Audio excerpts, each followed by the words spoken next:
Кореяга бир тууган эжиңер же карындашыңар келем десе, кандай көз караштасыңар? Жакшы эле көз караштамын. Эгер келем десе өз Сунуштап айтып болчу. Каршымын. Макул болот эле, конечно. Жок, аял кишилерге Кореяны сунуштабайм мен. А эмнеге? Күйөө балам менен же жездем менен келсе каршы эмесмин. Каршымын. Жумушка деген мен каршы болмокмун. Алар келтирип эле койгон жакшы го дейм. Эмне себептен мындай? Кыз баланы өзүнү эсли жөнөтө болбойт бул жакта.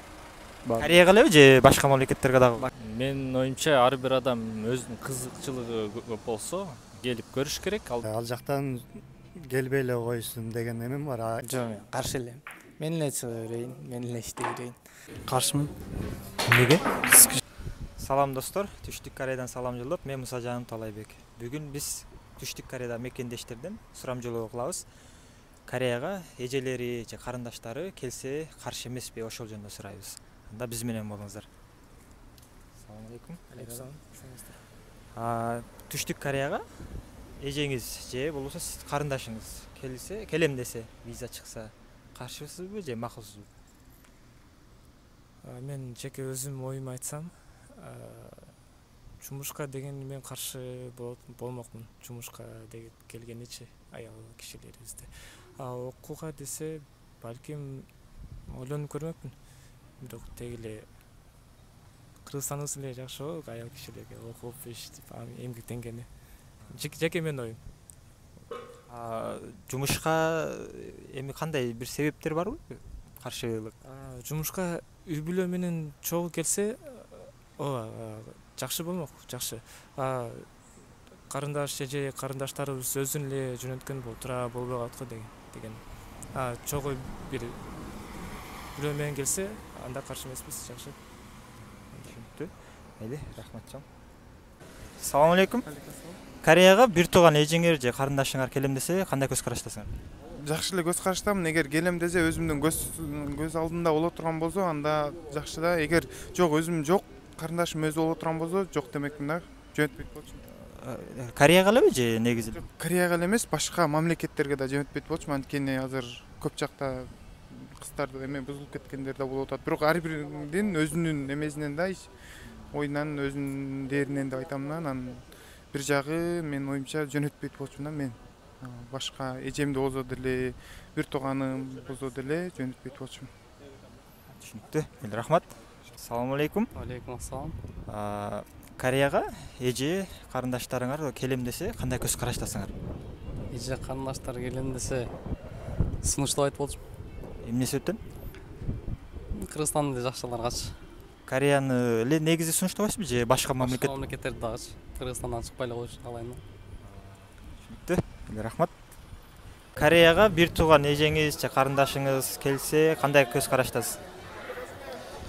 Бир тууган эжем, карындашым эми күйөө балам менен же жездем менен келсе каршы эмесмин. Анан өздөрү келгенге каршымын, болбойт. Рахмат. Салам алейкум. Кореяга бир тууган эжеңер же карындашыңар келсе, каршысыңар же макулсуңар, кандай? Жок, мен өзүм каршымын.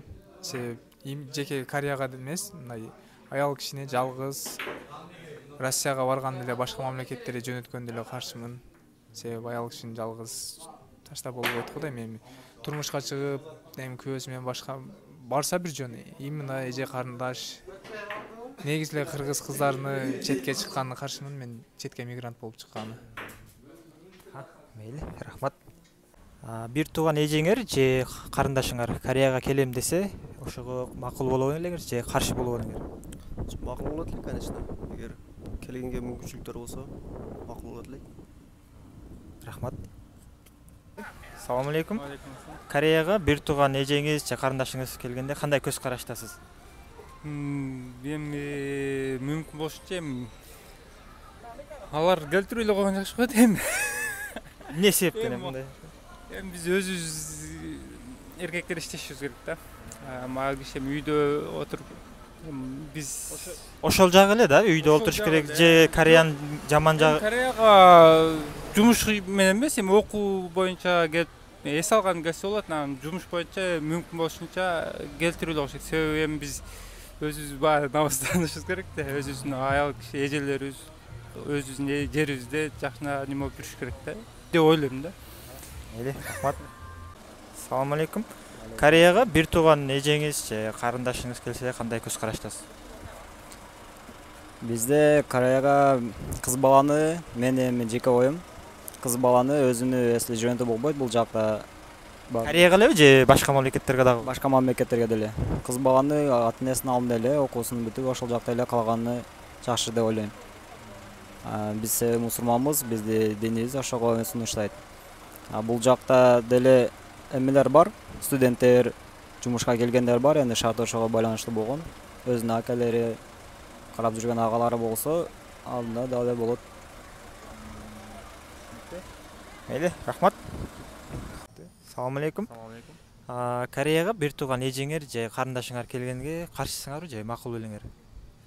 Каршымын. Келгенге болбойт го, үйдө отурган жакшы го дейм, четке чыккандан көрө. Ошо негизи эле Кореягабы же башка мамлекеттерге да каршысыңарбы?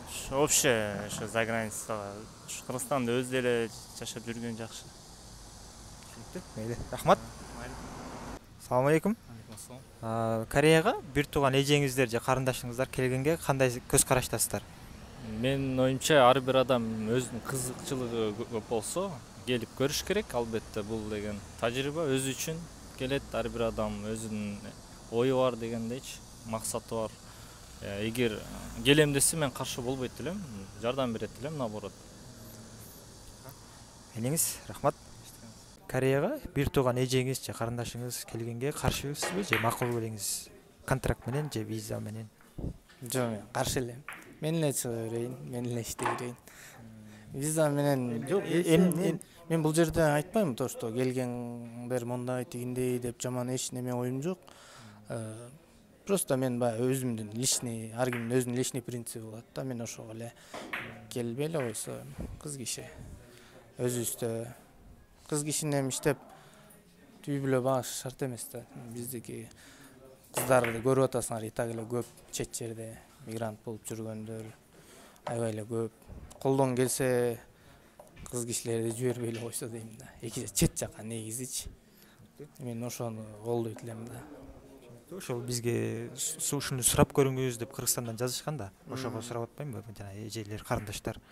Ошо, мейлиңиз. Жакшы. Салам алейкум. Бул жака Кореяга келем деген эжеңер же бир тууган карындашыңар болсо кандай көз караштасыңар? Каршыбы же макул элеби? Кандай десем, мен эжелер жок, карындаштарым бар. Алар келем десе, эми жумуш нарак-барак болгон болсо, үйдө эми эркекте эме кылат дечи, мен өзүм эркекмин. Ал жактан келбей эле койсун деген эмем бар. Эгер окуп, билим алып, корей тилин үйрөнөм, дагы ушундай кыял болгон болсо, анда келүүсүн каалайм. Негизи эле бүт мамлекеткеби же Кореяга элеби каршы болгон? Келишине. Жумуш тууралуубу?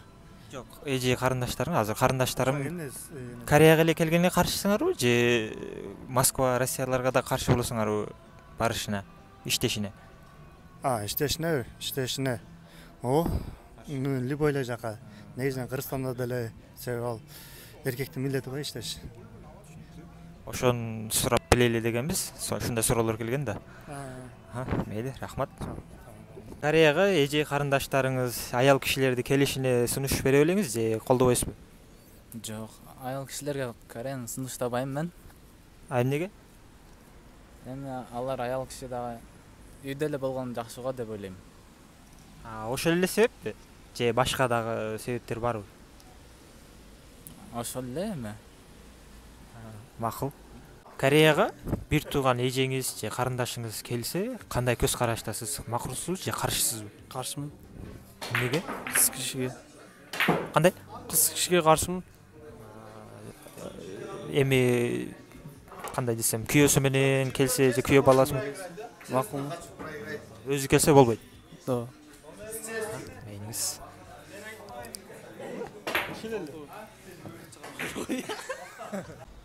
Мынакей достор, өзүңүздөр байкагандай элдин ою ар кандай экен. Жеке сиздердин оюңуздар кандай болмок? Аны комментарийге жазыңыздар. Эгер аял киши болсоңуз, үйдөгүлөрүңүз эмне демек, өзүңүздүн оюңуз кандай? Эркек киши болсоңуз, карындашыңызды, эжелериңизди Кореяга же башка мамлекеттерге иштегени жиберет белеңиз. Ошону комментарийге жазыңыздар. Баса дагы айта кетчү нерсе достор, видеодо туура эмес жерлери болсо же сунуштар болгон болсо, комментарийге жаза кетиңиздер. Бул нерсе бизге күч кубат берет өнүгүшүбүзгө. Эгер могул жериң туура эмес болуп калыптыр десе, сын бол эмес, биз туура эле көз карашта кабыл алабыз. Анда эмесе, кийинки видеолордон көрүшкөнчө саламатта болуңуздар.